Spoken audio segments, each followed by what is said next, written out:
जय हिंद, नमस्कार दोस्तों और मेरे प्यारे मित्रों, आप सब लोग कैसे हैं। आशा करते हैं कि आप सब लोग बहुत अच्छे होंगे और अपनी प्रतियोगिता परीक्षा की तैयारी में आप सब लोग भाई बहन लोग लगे होंगे। विज्ञान प्रतियोगिता परीक्षाओं से संबंधित सीरीज चल रही है और इस सीरीज के क्रम में आज का यह वीडियो रक्त पर आधारित होने वाला है। रक्त में कितनी प्रकार की कणिकाएं मौजूद होती हैं और उन कणिकाओं का क्या काम हमारे शरीर में होता है, आज इस वीडियो में रक्त से संबंधित प्रतियोगिता परीक्षाओं में पूछे जाने वाले तमाम बिंदुओं पर चर्चा एवं परिचर्चा के माध्यम से मैं आपको समझाने का पूर्णतः प्रयास करूंगा। तो दोस्तों, इस वीडियो पर आप अंत तक बने रहिए क्योंकि यह वीडियो बहुत ही इंपॉर्टेंट और खास मैं बनाने वाला हूं। दोस्तों चलिए अब हम लोग देर ना करते हुए इस वीडियो को शुरू करते हैं। और दोस्तों, शुरू करने से पहले यदि आप इस चैनल पे नए हैं तो इस चैनल को सब्सक्राइब करके बेल आइकन दबा दीजिए क्योंकि मैं प्रतियोगिता परीक्षाओं से ही संबंधित विषयों पर वीडियो लाता ही रहता हूं। दोस्तों चलिए अब हम लोग इस वीडियो पर आगे बढ़ते हैं। दोस्तों देखिए, रक्त जो होता है एक तरल संयोजी ऊतक होता है। क्या होता है? तरल संयोजी ऊतक होता है। और रक्त का अध्ययन हम हीमेटोलॉजी में करते हैं।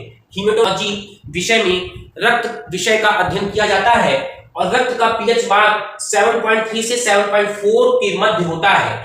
रक्त का पीएच 7.3 से 7.4 के मध्य होता है और हमारे शरीर का पीएच मान भी इतना ही माना जाता है क्योंकि रक्त का जो पीएच मान 7.3 से 7.4 है तो हमारे शरीर का पीएच मान भी 7.3 से 7.4 के मध्य होता है।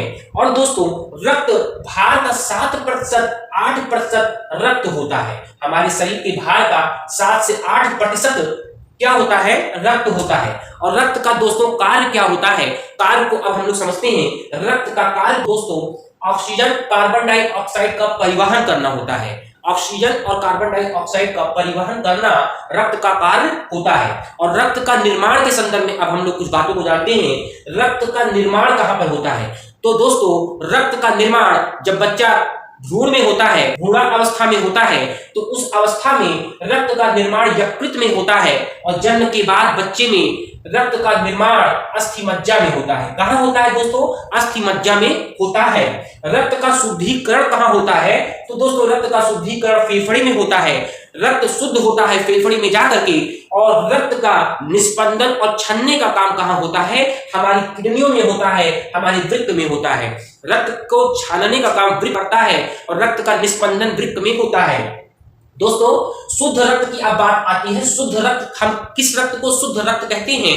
तो वह रक्त जिसमें ऑक्सीजन की मात्रा ज्यादा होती है उसे दोस्तों शुद्ध रक्त कहते हैं और ऑक्सीकृत रक्त कहते हैं। जिस रक्त में ऑक्सीजन की मात्रा सर्वाधिक पाई जाती है उस रक्त को शुद्ध रक्त कहा जाता है और उस रक्त का रंग हल्का लाल होता है। क्या होता है दोस्तों? उस रक्त का रंग हल्का लाल होता है। और अशुद्ध रक्त किसे कहते हैं?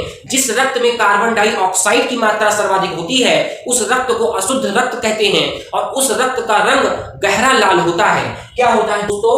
गहरा लाल होता है। और उस रक्त को विऑक्सीकृत रक्त कहा जाता है। कौन सा रक्त कहा जाता है दोस्तों? विऑक्सीकृत रक्त कहा जाता है और शुद्ध रक्त को ऑक्सीकृत रक्त कहा जाता है। अब बात आती है कि रक्त हमारे शरीर में कहां पर स्टोर होता है, कहां पर भंडारित होता है? तो रक्त हमारे प्लीहा में भंडारित किया जाता है। प्लीहा में रक्त भंडारित होता है और 240 ml रक्त हमारे प्लीहा में भंडारित होता है। 240 ml रक्त स्टोर हो सकता है प्लीहा में और 4 डिग्री सेल्सियस पर 40 दिनों के लिए रक्त को किसी लैब में रखा जाता है।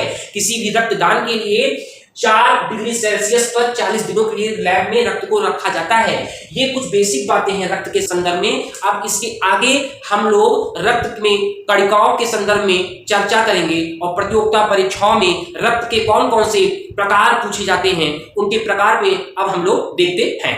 तो दोस्तों, इस वीडियो के साथ आप बने रहिए। अब दोस्तों, हम लोग रक्त के घटकों को समझ लेते हैं कि रक्त में कौन कौन से घटक पाए जाते हैं और उनके मानव शरीर में कार्य क्या होते हैं। तो दोस्तों, रक्त में 2 घटक पाए जाते हैं। एक घटक होता है दोस्तों प्लाज्मा और एक घटक होता है दोस्तों रुधिर कणिकाएं। दोस्तों, प्लाज्मा जो होता है वो 55 से 60% रक्त में उपस्थित होता है और जिसमें 90 से 92% क्या होता है? पानी होता है और 8% दोस्तों प्लाज्मा में प्रोटीन पाया जाता है और 1% दोस्तों प्लाज्मा में आयंस पाए जाते हैं। अब दोस्तों, रुधिर कणिकाओं को हम लोग देखते हैं तो रुधिर कणिकाएं मानव शरीर में 45 से 40% पाया जाता है। और रुधिर कणिकाओं में कौन कौन सी कणिकाएं पाई जाती हैं?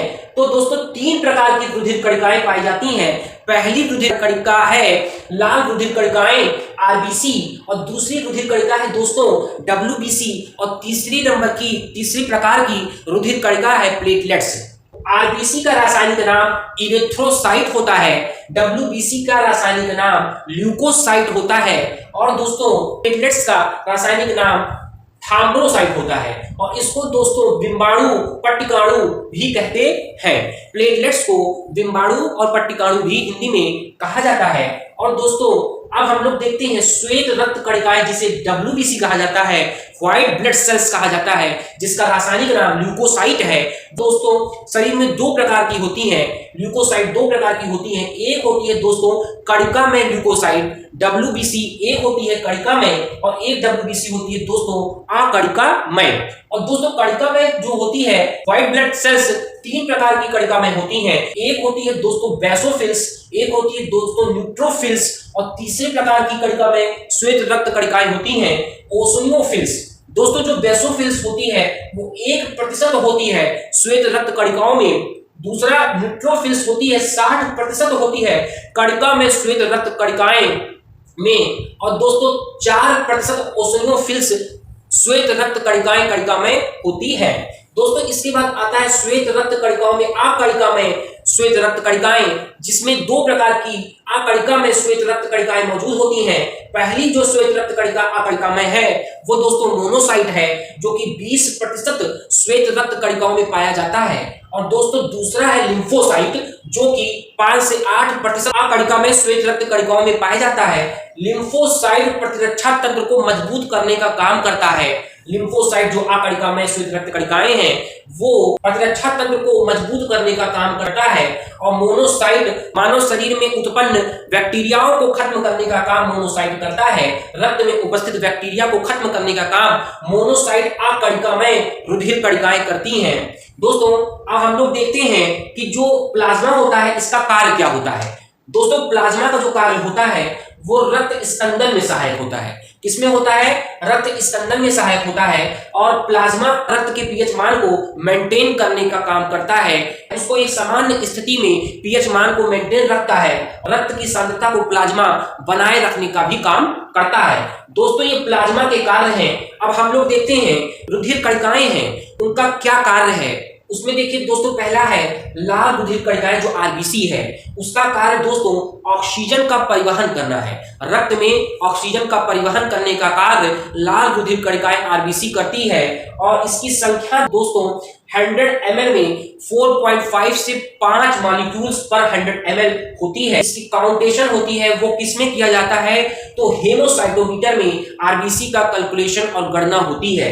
दोस्तों लाल रुधिर कणिकाओं में केंद्रक नहीं पाया जाता, माइटोकॉन्ड्रिया नहीं पाया जाता और इसका मुख्य घटक आरबीसी का हीमोग्लोबिन होता है। क्या होता है दोस्तों? हीमोग्लोबिन होता है। और अब हम लोग देखते हैं डब्ल्यूबीसी श्वेत रक्त कणिकाएं व्हाइट ब्लड सेल्स। श्वेत रक्त कणिकाएं दोस्तों 100 ml में 8 से 10,000 मॉलिक्यूल्स पर 100 ml होते हैं। श्वेत रक्त कणिकाओं की खोज ग्रेविल जी ने किया था। श्वेत रक्त कणिकाएं प्रतिरक्षा तंत्र को मजबूत स्ट्रॉन्ग करने का कार्य करती है, प्रतिरक्षा तंत्र को मजबूत करने का कार्य करती है और श्वेत रक्त कणिकाओं में केंद्रक उपस्थित होता है।